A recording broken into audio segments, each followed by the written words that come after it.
안녕하세요. 72세 된 박순덕입니다. 지금 저는 휠체어에 앉아서 이 이야기를 하고 있습니다. 2년 전만 해도 상상도 못했던 일이에요. 그때는 건강하게 잘 다니고 있었거든요. 하지만 지금은 하반신이 마비되어서 휠체어 없이는 움직일 수도 없습니다. 어떻게 이렇게 됐는지 제 이야기를 들어보세요. 혹시 저와 같은 상황에 계신 분들이나 손주를 돌보고 계신 조부모님들께 도움이 될지도 모르니까요. 저희 부부는 젊었을 때부터 중국집을 운영했습니다. 남편과 함께 40년을 그렇게 살았어요. 새벽부터 밤늦게까지 정말 쉬는 날 없이 일했죠. 손님들한테 맛있는 음식 해드리는 게 보람이었고 그렇게 번 돈으로 아들 하나 대학까지 보냈습니다. 70세 되던 해 코로나가 터졌어요. 그때까지도 식당을 운영하고 있었는데 손님이 뚝 끊기더라고요. 배달 주문도 젊은 사람들이 하는 치킨집이나 피자집에 밀려서 거의 없었죠. 남편하고 상의해서 그만 정리하기로 했습니다. 40년 세월이 한순간에 끝나는 것 같아서 서운하기도 했지만 그래도 나이도 있고 하니까 이제 좀 쉬면서 살자 했어요. 그런데 문제는 아들이었습니다. 민수가 대기업에 다니는데 아내도 간호사거든요. 둘 다 바빠 죽겠다고 손자 돌봐달라고 하는 거예요. 손자 준호가 그때 18개월이었는데 어린이집은 대기 순번이 한참 밀려 있다고 하더라고요. 코로나 때문에 더 어수선했죠. 처음에는 가끔씩만 봐달라고 했어요. 며느리 현아가 야간 근무할 때나 둘 다 출장 갈 때만요.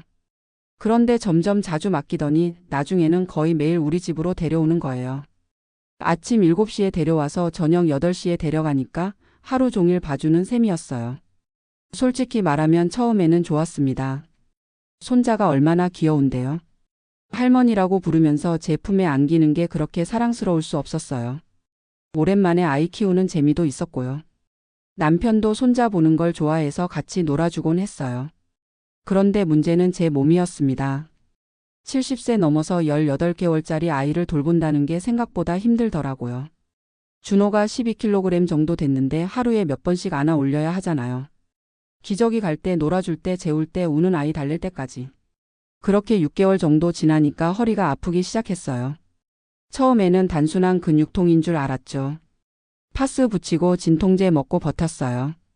아들한테 말하면 걱정시킬 것 같고 또 다른 방법도 없어 보이니까 그냥 참았던 거예요. 그런데 시간이 갈수록 더 아프더라고요. 아침에 일어날 때마다 허리가 뻣뻣하고 오래 서 있으면 다리까지 저렸어요. 그래도 손자가 와 있으니까 아픈 티 내지 않으려고 했었죠. 준호가 울면 안아줘야 하고 보채면 업고 다녀야 하고 그랬으니까요. 남편이 병원에 가보자고 몇 번 말했는데 저는 괜찮다, 괜찮아 하면서 미뤘어요. 코로나 시국이라 병원 가기도 무서웠고 무엇보다 손자 돌보는 시간에 어떻게 병원을 가겠어요. 며느리한테 미안해서도 그랬고요. 그러다가 그 일이 터졌습니다.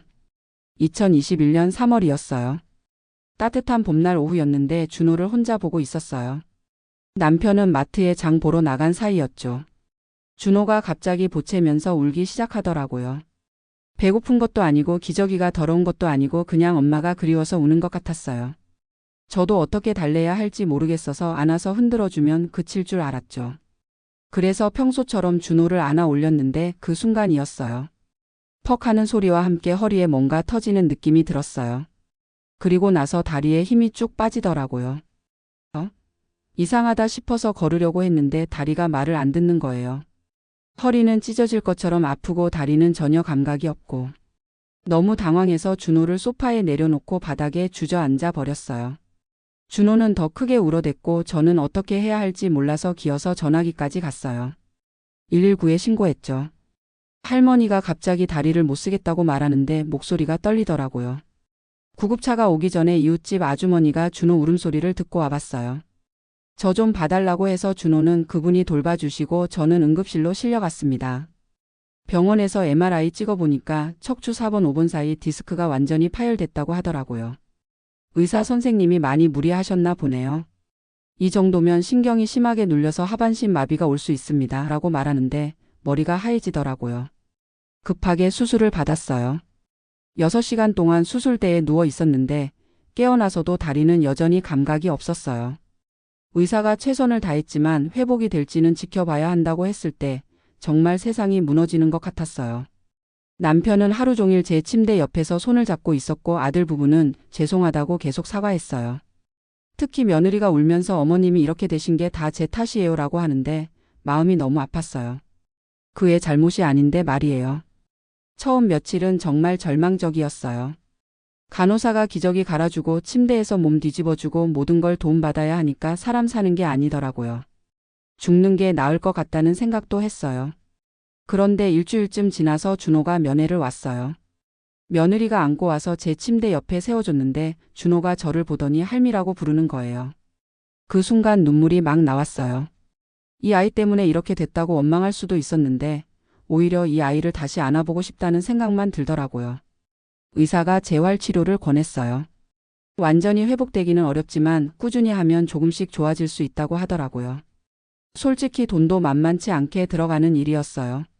한 달에 재활치료비만 50만 원, 각종 용품비까지 하면 100만 원 가까이 나가니까요.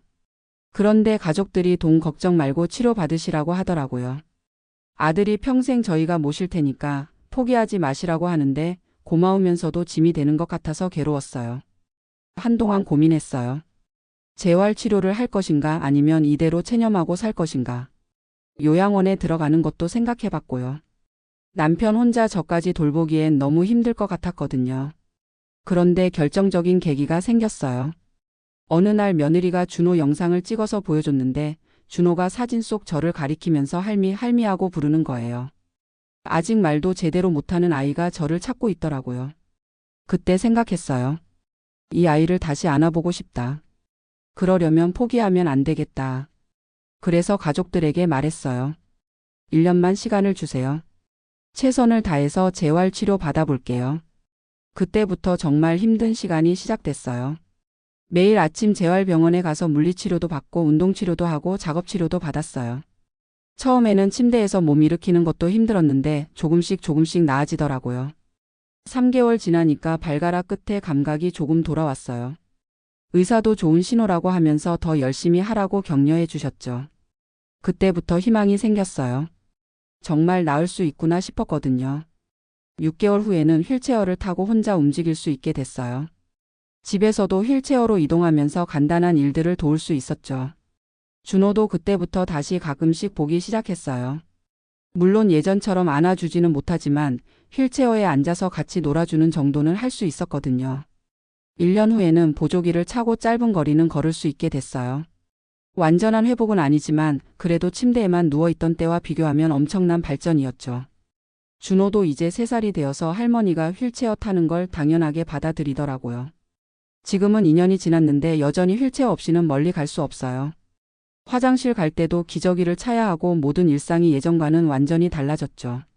하지만 그래도 살아있고 가족들과 함께 있을 수 있어서 감사해요. 무엇보다 이 일을 겪으면서 많은 걸 깨달았어요. 건강이 얼마나 소중한지, 가족이 얼마나 고마운 존재인지 새삼 느꼈거든요. 예전에는 당연하게 생각했던 것들이 이제는 다 감사한 일이 됐어요. 그리고 조부모 육아에 대해서도 생각이 많이 바뀌었어요. 손주가 귀엽다고 자식들 도와주고 싶다고 무리하면 안 되겠더라고요. 제가 너무 자신을 과신했던 것 같아요. 70세 넘은 몸으로 18개월 아이를 하루 종일 돌보는 게 얼마나 무리한 일인지 그때는 몰랐어요. 허리가 아프기 시작했을 때 바로 병원에 갔어야 했는데 자꾸 미루고 참았던 게 문제였어요. 가족들에게 부담 주기 싫어서 또 손주 돌보는 일에 차질이 생길까 봐 그랬는데 결국 더 큰 부담을 주게 됐죠. 이제는 같은 처지의 분들을 많이 만나게 됐어요. 재활병원에서 만난 환우들 중에 저처럼 손주 돌보다가 다친 분들이 꽤 많더라고요. 어떤 할머니는 손자 업고 가다가 넘어져서 고관절이 부러졌고 어떤 할아버지는 손녀 목욕시키다가 허리를 삐끗해서 디스크가 터졌대요. 그분들 이야기를 들어보니까 다들 비슷한 상황이었어요. 자식들이 맞벌이라서 어쩔 수 없이 돌봐주게 됐는데 나이 들은 몸으로는 역부족이었던 거죠. 그런데도 다들 참고 버티다가 큰일 나는 케이스가 대부분이었어요. 요즘은 재활치료 받으면서 그런 분들하고 정보도 나누고 서로 격려도 해주고 지내요. 그리고 가끔 우리끼리 농담도 해요. 손주 바보가 되어서 몸을 망쳤다고 말이에요. 하지만 그래도 후회는 안 해요. 준호를 사랑하는 마음은 변함없거든요. 다만 이제는 좀 더 현실적으로 생각해요. 제가 건강해야 가족들에게 도움이 될 수 있다는 걸 알게 됐거든요. 아프면 오히려 짐이 되니까 무리하지 말고 할 수 있는 만큼만 하려고 해요. 지금 준호는 어린이집에 다니고 있어요. 가끔 주말에 놀러 오는데 예전처럼 안아주지는 못해도 함께 시간을 보낼 수 있어서 행복해요. 휠체어에 앉아서 그림책도 읽어주고 옛날 이야기도 들려주고요. 준호도 할머니 다리가 아프다는 걸 알고는 할미아야 하면서 제 다리를 쓰다듬어 주기도 해요. 며느리와의 관계도 오히려 더 가까워졌어요. 예전에는 서로 눈치 보느라 조심스러웠는데 이 일을 겪고 나서는 진짜 가족이 된 기분이에요. 현아가 어머님 덕분에 준호가 잘 컸어요. 정말 감사해요라고 할 때마다 마음이 따뜻해져요. 남편도 처음에는 당황했지만 이제는 제 간병을 자연스럽게 해줘요. 75세 나이에 쉽지 않을 텐데 한 번도 짜증을 안 내더라고요. 오히려 우리 함께 이겨내자고 격려해줘서 고마워요. 경제적으로는 좀 힘들어졌어요. 재활치료비며 각종 비용이 계속 나가니까 저축해둔 돈이 많이 줄었거든요. 그래도 기초연금이라도 나오니까 기본 생활은 할 수 있어요. 무엇보다 가족들이 돈은 나중에 벌면 되니까 건강이 우선이라고 해줘서 부담을 덜 수 있었어요. 이제 제가 하고 싶은 말은 이거예요. 손주를 돌보고 계신 조부모님들 절대 무리하지 마세요. 아프면 참지 말고 바로 병원에 가세요. 가족에게 부담이 될까봐 걱정하지 마시고요. 건강해야 더 오래 손주를 사랑해 줄 수 있어요. 그리고 자식분들께도 말씀드리고 싶어요. 부모님께 육아 도움을 받을 때는 부모님 건강을 꼭 챙겨드리세요. 정기적으로 검진도 받게 해드리고 무리하지 않도록 도와드리세요. 부모님이 아프시면 결국 더 큰 부담이 되거든요. 저는 이 일을 겪고 나서 인생에 대한 생각이 많이 바뀌었어요. 예전에는 돈 모으는 것, 자식 걱정하는 것만 중요하게 생각했는데 이제는 하루하루를 감사하게 살려고 해요. 오늘 아침에 눈을 뜰 수 있다는 것, 가족들과 함께 밥을 먹을 수 있다는 것, 준호의 웃음소리를 들을 수 있다는 것, 이 모든 게 기적 같은 일이에요. 물론 아직도 힘들 때가 있어요. 예전처럼 자유롭게 움직일 수 없을 때, 화장실 가는 것도 도움받아야 할 때, 그럴 때는 우울해지기도 해요. 하지만 그런 감정도 이제는 자연스럽게 받아들여요. 슬플 때는 슬프고 힘들 때는 힘든 거죠. 그래도 포기하지는 않으려고 해요. 재활병원에서 만난 선생님이 그러더라고요. 할머니 완전한 회복은 어려워도 지금보다 더 좋아질 수 있어요. 포기하지 마세요. 그 말을 믿고 지금도 재활치료를 계속하고 있어요. 언젠가는 보조기 없이도 걸을 수 있는 날이 올지도 모르잖아요. 그리고 이제는 다른 목표도 생겼어요. 제 경험을 다른 분들께 들려드리고 싶어요. 조부모 육아의 위험성에 대해서 그리고 건강관리의 중요성에 대해서 말이에요. 제가 겪은 일이 다른 분들께는 일어나지 않았으면 좋겠거든요. 동네 부녀회에서도 가끔 건강 강의 같은 걸 해달라고 해요. 휠체어 타고 가서 제 이야기를 들려드리면 다들 진지하게 들어주세요. 우리도 조심해야겠다고 하시는 분들을 보면 뿌듯해요. 준호도 이제 말을 제법 하는데 가끔 할미 언제 나? 하고 물어봐요. 그럴 때마다 할미가 열심히 운동해서 곧 나을 거야 라고 대답해줘요. 아이에게 희망을 주고 싶거든요. 그리고 실제로 저도 희망을 갖고 있어요. 가족들과의 관계도 예전보다 더 끈끈해졌어요. 이런 일이 있기 전에는 서로 바빠서 제대로 대화할 시간도 없었는데 이제는 자주 모여서 이야기도 나누고 함께 시간을 보내요. 아들이 어머니 덕분에 우리 가족이 더 가까워진 것 같아요라고 할 때 마음이 따뜻해져요. 물론 앞으로도 쉽지 않은 길이 기다리고 있을 거예요. 나이가 들수록 몸은 더 불편해질 테고 지금보다 더 많은 도움이 필요할지도 모르죠. 하지만 그래도 괜찮아요. 가족이 있고 사랑하는 손주가 있으니까요. 마지막으로 한 가지 더 말씀드리고 싶은 게 있어요. 저처럼 하반신 마비가 된 분들 절망하지 마세요. 처음에는 정말 힘들겠지만 시간이 지나면 적응할 수 있어요. 그리고 재활치료를 꾸준히 하면 분명히 좋아져요. 완전한 회복은 어려워도 지금보다는 나아질 수 있거든요. 주변에 도움의 손길을 내밀어주는 분들도 많아요. 재활병원 선생님들, 같은 처지의 환우들, 이웃들까지.